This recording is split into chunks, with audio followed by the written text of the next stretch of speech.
Hello, Congressman Paul, the establishment, and fellow Paulites. Congressman Paul, thanks for the video.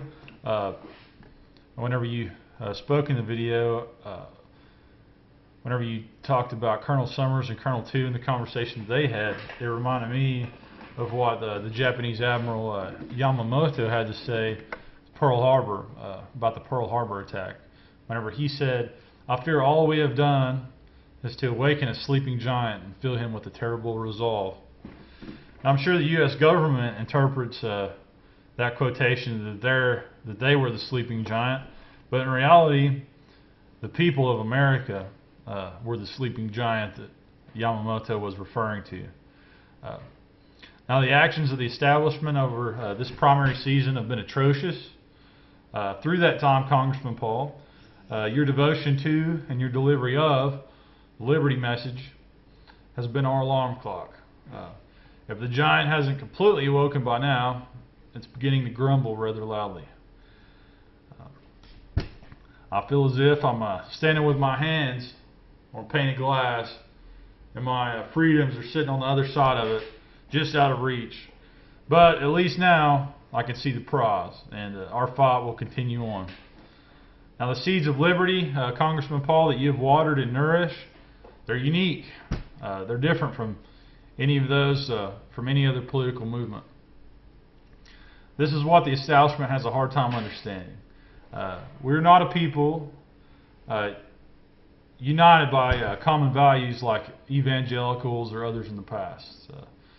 Many times our only common ground is our desire for individual liberty. The lifestyles of people in the liberty movement are often very morally diverse in the traditional sense. With this point made, we are naturally a leaderless movement. We look to figureheads such as yourself, Congressman Paul, for guidance. But ultimately, we make up our own minds given what information that we have available at the time. We are individuals. Many of us find it very difficult to make it ourselves subservient to others, even those people for whom we have great respect. So, given the mafia-style resistance the established has levied against us, it will be very difficult to get us to back Romney. Furthermore, the establishment continues to try and limit our participation. The establishment will have to make several concessions before I would ever be willing to support Governor Romney. For instance, here are just a few things that would interest me. For instance, they could offer the vice presidency to Andrew Napolitano. Of course, it would be up to him whether he accepted it or not. They could unbind all the national delegates, which if they feel like you don't have enough delegates for the nomination or to stop Romney from the nomination, then they have nothing to worry about.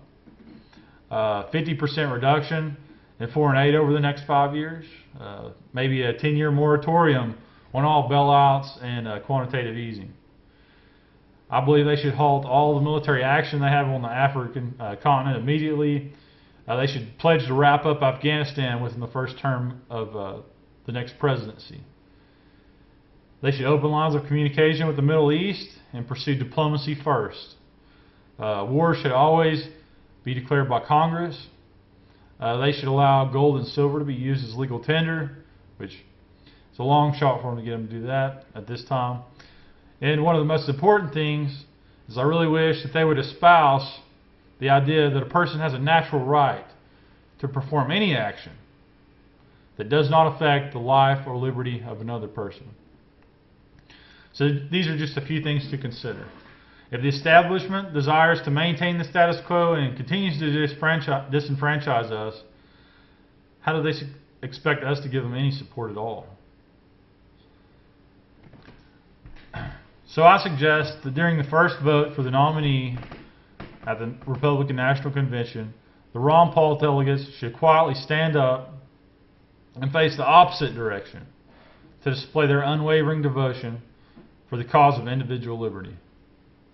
I hope they represent us well, and I hope their voices are clearly heard in Tampa. Meanwhile, we will continue to recruit liberty-minded people to join our local Republican parties. We will expand our control over the system. The Republican Party will once again stand for limited government. The Republican Party will once again stand against government interventionism. If the neocons disagree, they can start a new party.